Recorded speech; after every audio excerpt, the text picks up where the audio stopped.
honey, this is what I call real dancing.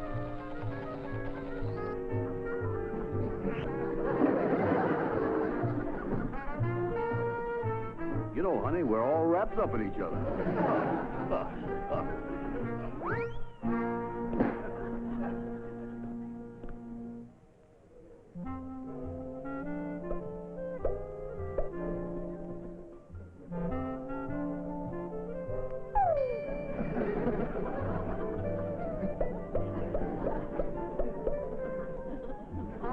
Oh, Calvin.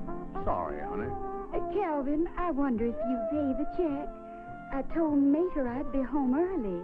Wait a minute. Who is this guy, Mater? Oh, no, Calvin.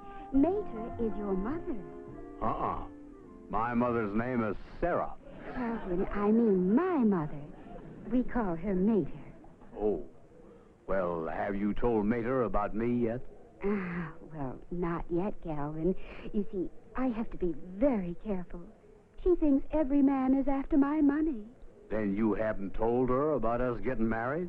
Well, I don't know about our getting married, Calvin. I know you care for me, but how do you know it's love? How do I know it's love? Honey, that's like asking Barney Oldfield if he knows how to shift gears.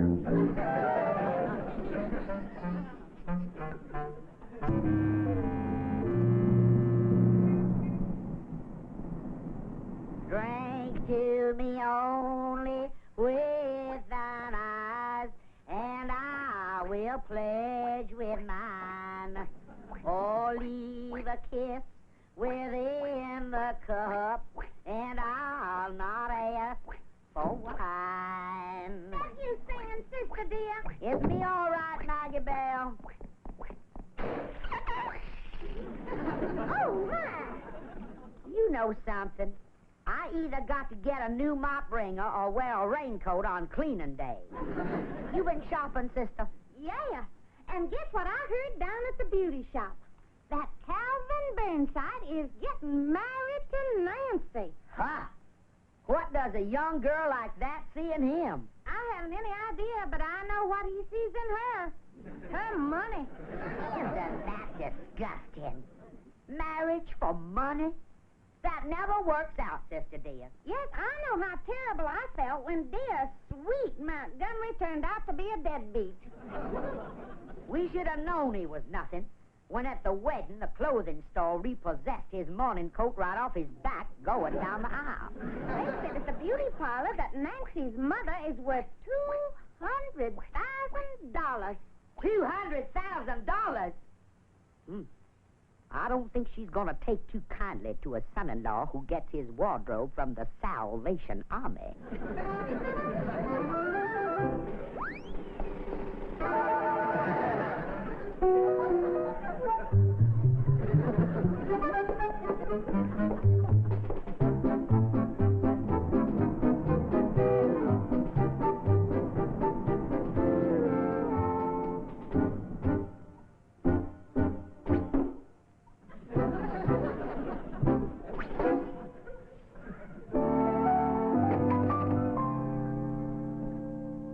Colonel, congratulate me.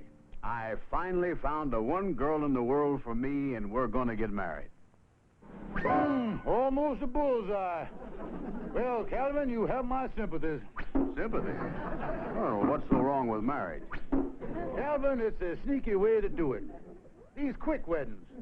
You meet the gal one day, you're engaged the next. From then on, they're so busy planning the wedding, you can't talk to her. Then the day before the marriage, you can't see her at all.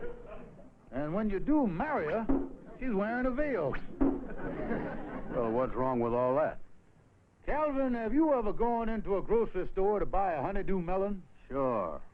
Well, marriage is just like buying a melon, without the privilege of squeezing it before you take it home. Yeah, well, I'm not worrying about that. With me and Nancy, it's the real thing. And, Colonel, you are the first one I'm inviting to the wedding. I don't want any part of it. She's a wonderful girl. You can leave me out. She's loaded with money. Calvin, shake hands with your best man. Well, that's generous of you. Of course, the only thing is, Nancy's mater doesn't want her to marry anyone who's after her money. Yeah, that might throw a monkey wrench into the matrimonial machinery. Calvin, let me tell you something. You need someone on your side. Someone who has your interest at heart. Someone who is crafty, underhanded, and who would stop at nothing to get their hands on that money. Yeah, but I don't know anyone like that. Calvin, you heard the expression that you can't see the forest for the trees. Well, right now, you are standing in the shade of the biggest weeping willow that ever grew.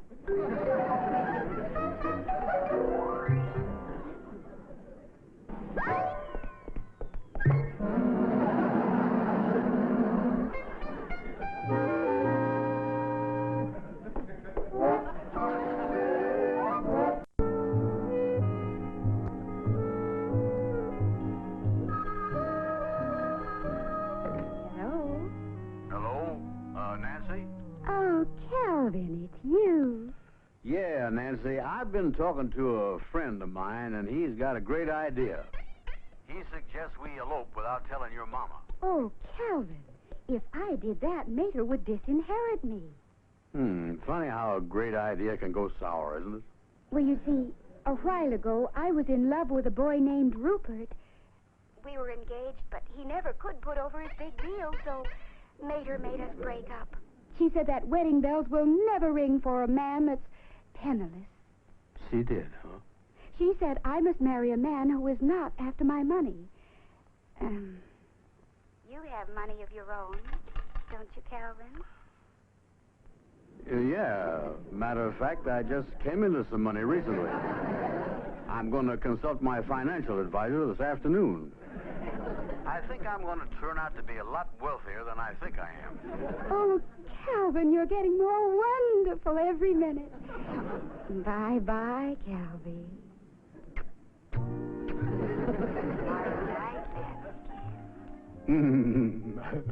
Oh, me.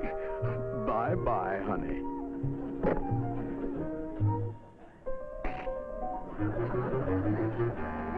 I got a good mind to sue the phone company.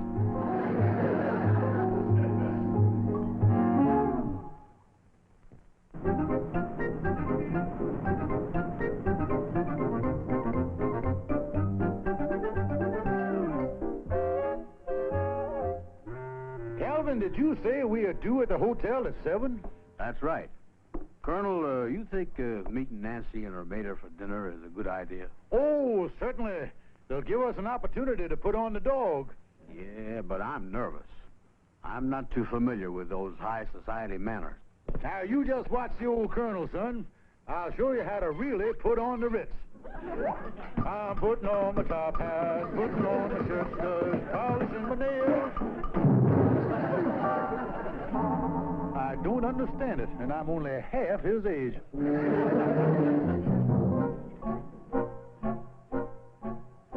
It's 7:30, Colonel. Nancy said she and her mater would meet us here at 7 in the hotel lobby. Wait, Calvin, is that Nancy coming through the door now? Isn't she a dreamboat? Yeah, but that dreadnought behind her must be her mother. Look at that pile of blubber coming across the room. Oh, there you are, Calvin. How did do? Colonel Montgomery J. Claxton of Nashville, Tennessee, and former colonel of the Breckinridge County Zouaves. At your service, ma'am. How do you do? I'm so sorry we're late, but I was stuck between Broadway and North Street. Oh, that's okay, just as long as they pried you loose. I beg your pardon. Nothing at all. Now, my dears, let us sojourn into the salon and partake of some of our gastronomic delights. Yeah, let's get in there and tie on the feed bag. Nancy, may I take your arm? Why, thank you, Colonel. Calvin. Huh? Oh, yeah. Mayor, may I take your arm? Here's my arm. Mater, you better take mine. I wouldn't want to strain my innards before I tangle with the grub. Ah, bonsoir, monsieur. May I help you, please? The Calvin Burnside, 44. Oui, monsieur. Right this way, please.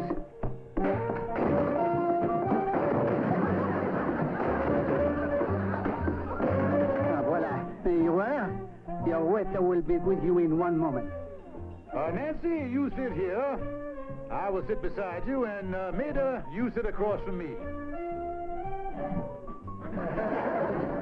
You better drag over 3 more chairs. As you say, monsieur.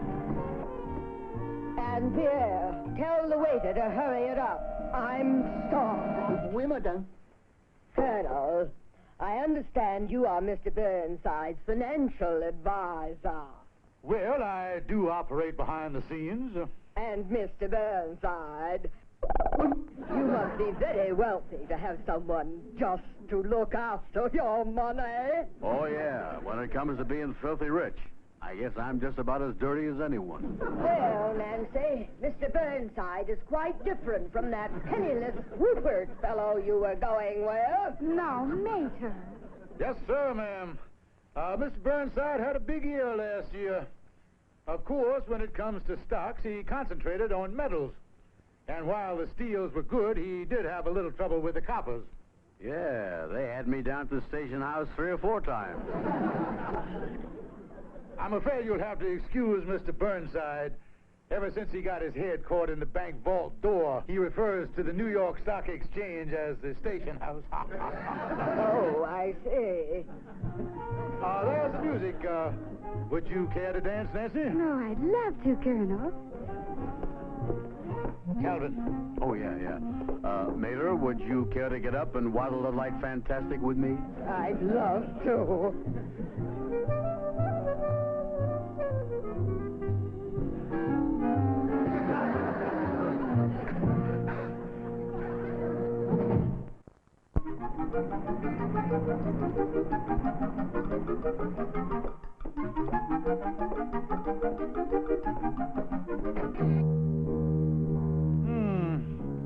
I guess the goon squad didn't wait up for me this evening.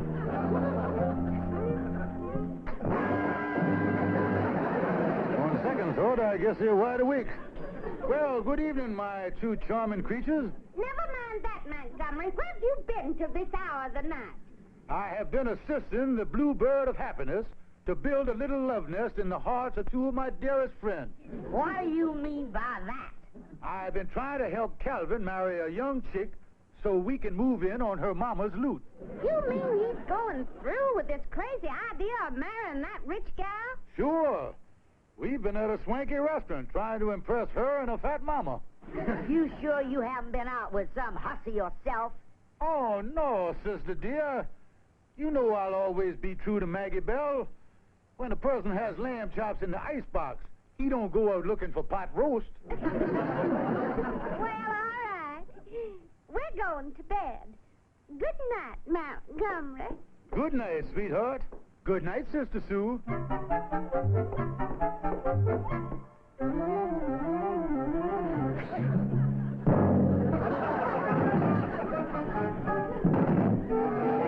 Now, what was that for? I missed you when you came in. I'm just trying to correct my hook.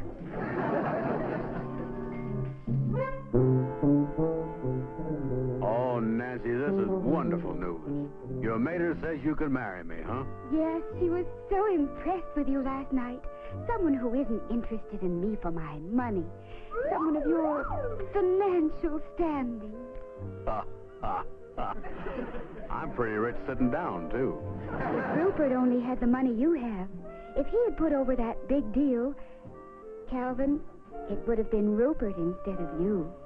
Yeah, that's too bad about Rupert, but when will you and I be sniffing the orange blossoms? Well, of course, Calvin, with all the money you have, I know you'll want us to have our own little dream cottage. Dream cottage? Well, now, wait a minute. Yes, Calvin, and I've had the place in mind for a long while. It's out on the parkway, and Calvin, it's only $12,000. $12,000? Yes, Calvin. And the day you buy it, the wedding bells will ring. I never figured it'd take $12,000 to make me a ding-dong daddy.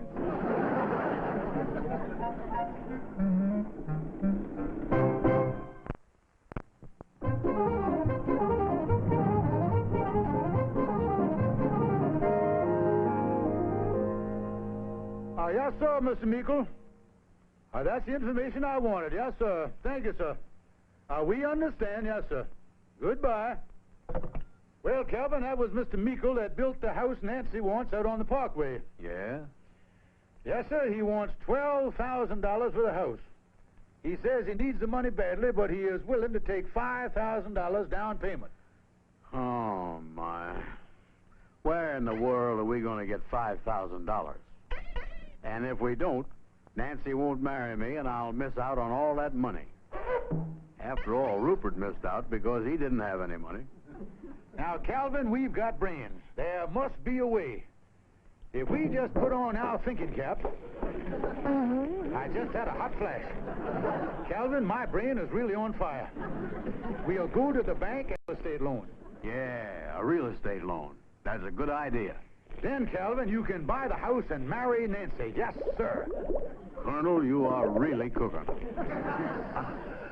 I don't know when I've had such a hot idea.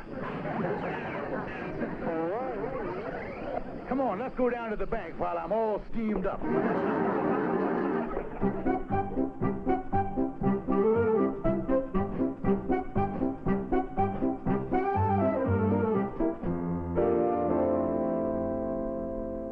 You? Yes, sir.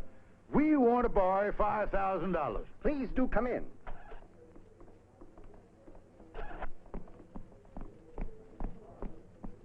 Have a seat, gentlemen. Prompt, courteous service is our motto. Now, just what do you want to borrow this money on? A $12,000 house. Well, if you have a house valued at $12,000, we should be able to loan you $5,000 with no trouble. Now you're talking. And what are you going to use this $5,000 for? To buy the house with. Now, just a moment. Do I understand that you want to borrow the money on a house that you don't even own? Oh, no, sir. You don't understand. We want to borrow money on a house we're going to own. I'm one of the newer men here. Perhaps Mr. Bertram can help us. Oh, Mr. Bertram! Yes, Abernathy? These two gentlemen wish to borrow $5,000 to buy a house. Yes. And they want to put up the house as collateral for the loan. Very good. But they don't own the house. Oh. Well, you've got to have the money to buy the house before you can borrow money on the house. Yes, sir, but you have to loan us the money before we can have the money to buy the house, to borrow the money on the house. Mr. Kubala, could you come here for a moment? Yes, Bertram. What can I do for you? Mr. Abernathy and I have tried to explain to these two gentlemen why we can't loan them $5,000 to buy a $12,000 house to borrow money on till they have the money to buy the house. Well, now, it's really very simple, isn't it? I'm glad to hear that. Number one, you need $12,000 to buy the house. Well, all we're asking for is $5,000. Yes, sir. I've already saved the bank $7,000. Look, you want to borrow $5,000, but first you need $12,000 to buy the house. You talked us into it. Give us the $12,000. No. Something wrong? Abernathy, ask Mr. Doozy if he would please help us. Oh, Mr. Doozy, could you help us a moment, sir? Gentlemen, Mr. Doozy is the president of the bank. G.A. Doozy at your service, gentlemen. Well, sir, we desire to borrow $5,000.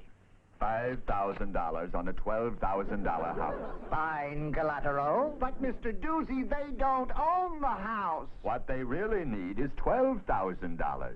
But all we are asking for is $5,000, which saves the bank $7,000. Excellent. I'll write you an okay for a cashier's check. Make it out to Calvin Burnside. But, Mr. Doozy... Gentlemen, anytime my bank can save $7,000 on one deal... Oops!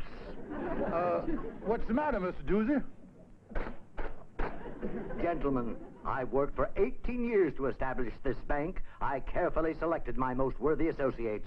And now, Mr. Burnside, after talking to you for just 5 minutes, do you know what I'm going to do? I'm taking my whole hand-picked staff and going back into the used car business. Gentlemen. How do you like that, Colonel? Come on, Calvin, we can take a hint. Let's take our business elsewhere. What are we going to do now, Colonel? We can't give up.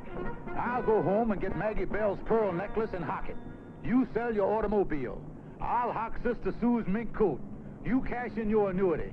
And we ought to have the $5,000. Colonel, you're a financial wizard. We should never have gone to that bank in the first place. You're right, Calvin. We showed them how they could save $7,000, and they treated us like a couple of bums. Come on, Calvin, let's go before the hock shop's closed. $4,995, 96, 97, 8, 9, $5,000. There you are, Mr. Meikle. The $5,000 down payment. Fine. And here's the deed to the house.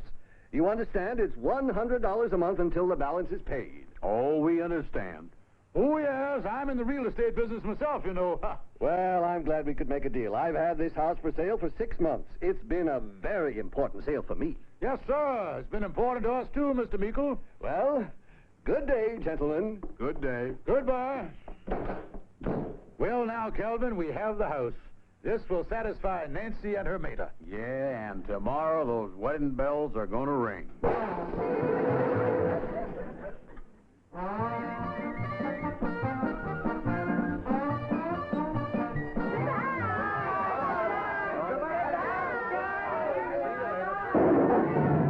Oh, my darling, at last we're married. It was wonderful how you got that $5,000 for the house. Yes, Mrs. Rupert Meikle, and I wouldn't have gotten it if you hadn't maneuvered that poor sap Calvin Burnside into buying that house of mine. Montgomery, how come you're up for breakfast before noon? I got a bad case of insomnia. Could I have a piece of toast, please, Sister Sue? Tell me, Montgomery, how's Calvin's romance coming along? Yeah. I thought his marriage to that rich gal was all set. Ladies, if you don't mind, I'd rather not discuss weddings right now. For some reason, the whole subject of matrimony gives me shooting pains in my head this morning. Well, I don't think it's nice for you to say that about marriage when you're sitting right across from your wife. Yeah. I don't like the way you're acting this morning at all. Why don't you lovely ladies be sweet and nice to me and let me have another piece of toast? I'll be happy to. Won't you, Sister Sue? You see, my needs are simple. Ready. All I want to have Aim. is quiet. Fire! A chance to enjoy.